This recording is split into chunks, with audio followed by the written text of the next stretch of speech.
ବଡ଼ ଜଙ୍ଗଲରେ ଦୁଇଟି ବିଲୁଆ ରହୁଥିଲେ। ସେମାନେ ଦୁଇ ଜଣ ବହୁତ ବଡ଼ ଚୋର ଥିଲେ। ଜଙ୍ଗଲର ସମସ୍ତଙ୍କଠାରୁ ଚୋରି କରୁଥିଲେ।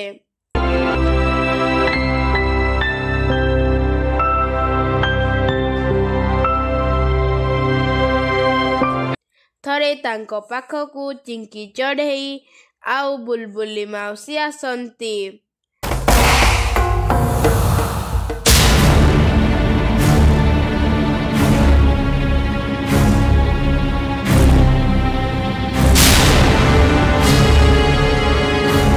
ଆରେ ଚିଙ୍କି ଚଢ଼େଇ, ତୁ ଏପାଖେ ସବୁଦିନେ ଖାଦ୍ୟ ପାଇଁ ଯାଉଛୁ, ହେଲେ ମୋ ଆଡ଼େ ଟିକେ ବି ଅନାଉନୁ।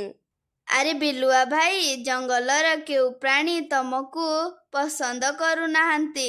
ତମର ଯେଉଁ ଚୋରି କରିବା ଗୁଣ ପାଇଁ ଆଜି ଆମ ଜଙ୍ଗଲରେ ବହୁତ ବଡ଼ ଗୋଟିଏ ଭୋଜି ହେଉଛି, କିନ୍ତୁ ତମ ଦୁଇ ଜଣଙ୍କୁ ଆମେ ଡାକିନୁ।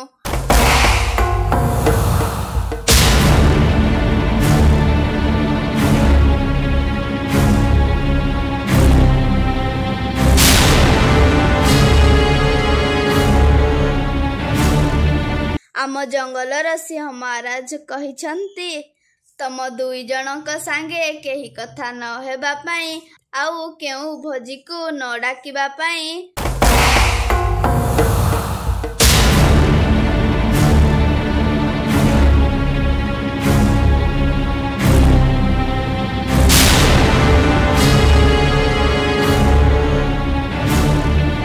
ଆରେ ଚିଙ୍କି, ଆମ ଦୁଇ ଜଣଙ୍କ ପ୍ରତି ଏତେ ଅନ୍ୟାୟ କ'ଣ ପାଇଁ କରୁଛ? ଆଉ ଆମ ଦୁଇ ଜଣଙ୍କୁ ଭୋଜିକୁ ମଧ୍ୟ ଡାକିଲନି।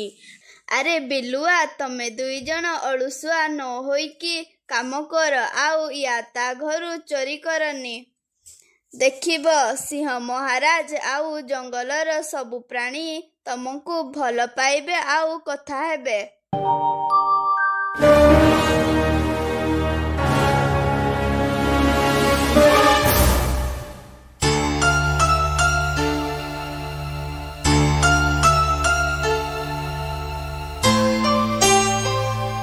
ଚିଙ୍କି ଆଉ ବୁଲବୁଲି ମାଉସୀ ସେଠାରୁ ଚାଲିଯାଆନ୍ତି।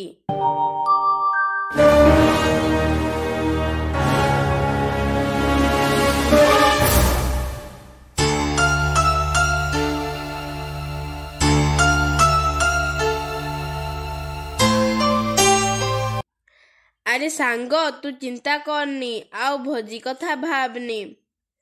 ଆଜି ମୁଁ ଜଙ୍ଗଲ ଆଡ଼େ ଯାଇଥିଲି। ବାଘ ଆଜି ଗୋଟେ ଭଲ ଶିକାର କରିଛି।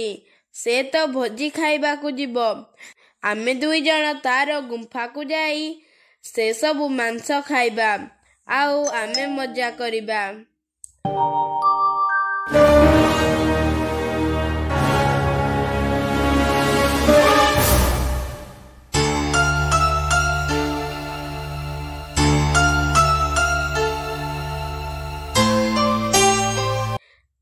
ଆରେ ସାଙ୍ଗ, ଇଏ ତୁ କ'ଣ କହୁଛୁ? ସିଂହ ମହାରାଜ କ'ଣ କହିଥିଲେ ଭୁଲିଗଲୁଣି କି? ଆମେ ଯଦି କାହା ଘରୁ ଚୋରି କରିକି ଖାଇବା ଆଉ ସିଂହ ମହାରାଜ ଜାଣିବେ, ତାହେଲେ ଆମକୁ ଏହି ଜଙ୍ଗଲରୁ ବିଦା କରିଦେବେ। ଆରେ ବୋକା ସାଙ୍ଗ, ସମସ୍ତେ ତ ଭୋଜି କରିବାକୁ ଯିବେ। ଆମକୁ ଚୋରି କରିବାର କିଏ ଦେଖିବ? ଆମେ ମାଂସ ଖାଇ ଆସି ଏଠି ଶୋଇପଡ଼ିବା। ଜଣ ସେମିତି କରନ୍ତି। ରାତି ହେବା ମାତ୍ରେ ବାଘ ଗୁମ୍ଫା ଆଡ଼କୁ ଚାଲନ୍ତି।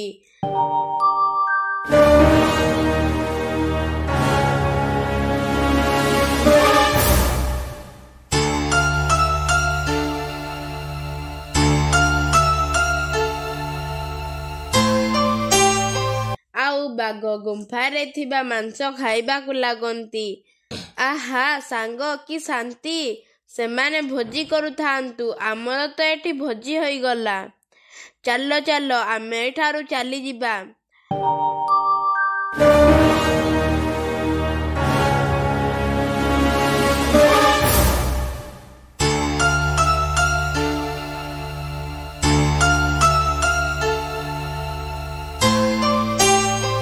ଦୁଇ ଜଣ ତାଙ୍କ ଗୁମ୍ଫାକୁ ଚାଲିଯାଆନ୍ତି। ଭୋଜି ଖାଇକି ବାଘ ତାର ଗୁମ୍ଫାକୁ ଆସେ ଆଉ ଦେଖିଲା ବେଳକୁ ତାର ଗୁମ୍ଫାରେ ରଖିଥିବା ମାଂସ ସେଠାରେ କିଛି ବି ନାହିଁ। ଆରେ ଆଜି ପୁଣି ମୋରି ଘରୁ ଚୋରି ହେଇଛି। ମୁଁ ଆମ ରାଜାଙ୍କ ପାଖକୁ ଯାଏ।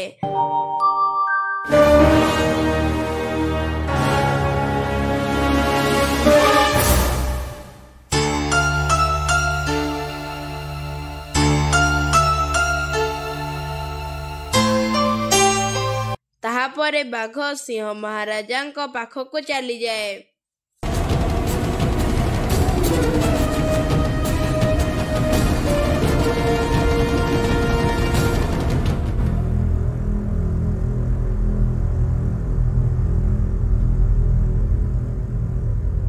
ଆଜ୍ଞା, ଆମେ ସମସ୍ତେ ଭୋଜି କରୁଥିବା ସମୟରେ ମୋରି ଘରୁ ଚୋରି ହୋଇଛି।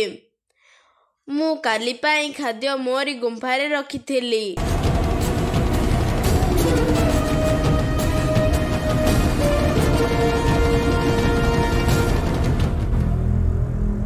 ଆରେ ବାଘ, ଆମେ ସମସ୍ତେ ଭୋଜିରେ ଥିଲେ, କିଏ ତୋରି ଘରୁ ଖାଦ୍ୟ ଚୋରି କଲା?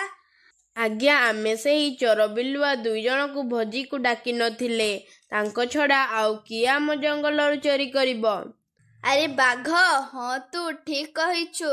ସେହି ଚୋର 2 ଜଣ ଆଉ କେବେ ସୁଧୁରିବେ ନାହିଁ।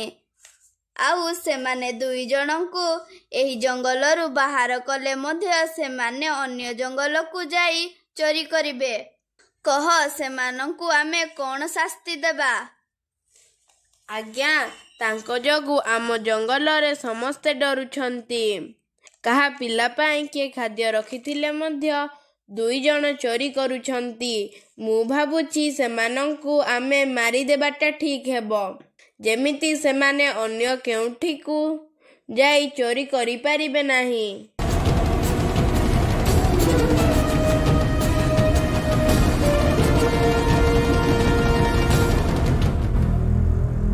ଠିକ୍ ଅଛି ବାଘ, ଚାଲ ଆମେ 2 ଜଣ ଏବେ ତାଙ୍କ ଗୁମ୍ଫାକୁ ଯିବା। ଯଦି ସେମାନେ ସତରେ ଚୋରି କରିଥିବେ, ତାହେଲେ ଆଜି 2 ଜଣଙ୍କର ଶେଷ ଦିନ ହେବ। ସିଂହ ଓ ବାଘ 2 ଜଣ ବିଲୁଆଙ୍କ ଗୁମ୍ଫା ପାଖକୁ ଚାଲିଯାଆନ୍ତି।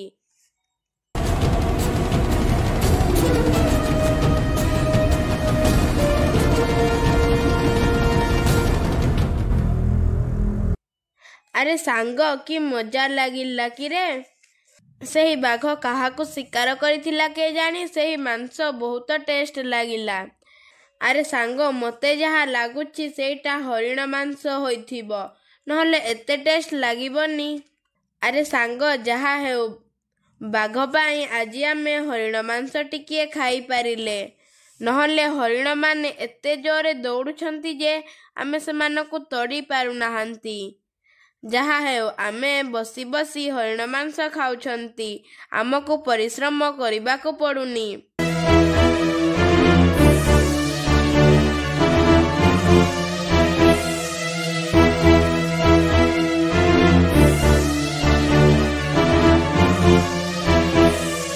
ବାହାରେ ରହି ସିଂହ ବାଘ ଏହି କଥା ଶୁଣୁଥାନ୍ତି। 2 ଜଣ ବିଲୁଆମାନଙ୍କ ପାଖକୁ ଯାଆନ୍ତି।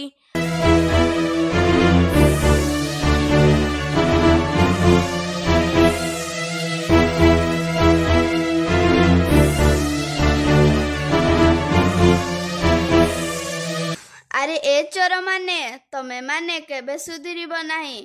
2 ବିଲୁଆ ପୁରା ଡରିଯାଆନ୍ତି ସିଂହ ମହାରାଜଙ୍କୁ ତାଙ୍କ ଗୁମ୍ଫାରେ ଦେଖି। ଆଜ୍ଞା, ଆମକୁ କ୍ଷମା କରିଦିଅନ୍ତୁ। ଆମେ ଆଉ କେବେ ଚୋରି କରିବୁ ନାହିଁ। ସିଂହ 2 ଜଣଙ୍କୁ ମାରି ଦିଅନ୍ତି। ଏହିପରି ନୂଆ ନୂଆ ଭିଡ଼ିଓ ଦେଖିବା ପାଇଁ ଆମ ଓଡ଼ିଆ କାର୍ଟୁନ ବାର ଚ୍ୟାନେଲକୁ ଲାଇକ୍, ସବସ୍କ୍ରାଇବ୍ ଆଣ୍ଡ ସେୟାର କରନ୍ତୁ ଓ ନୂଆ ନୂଆ ଭିଡ଼ିଓ ଦେଖୁଥାନ୍ତୁ।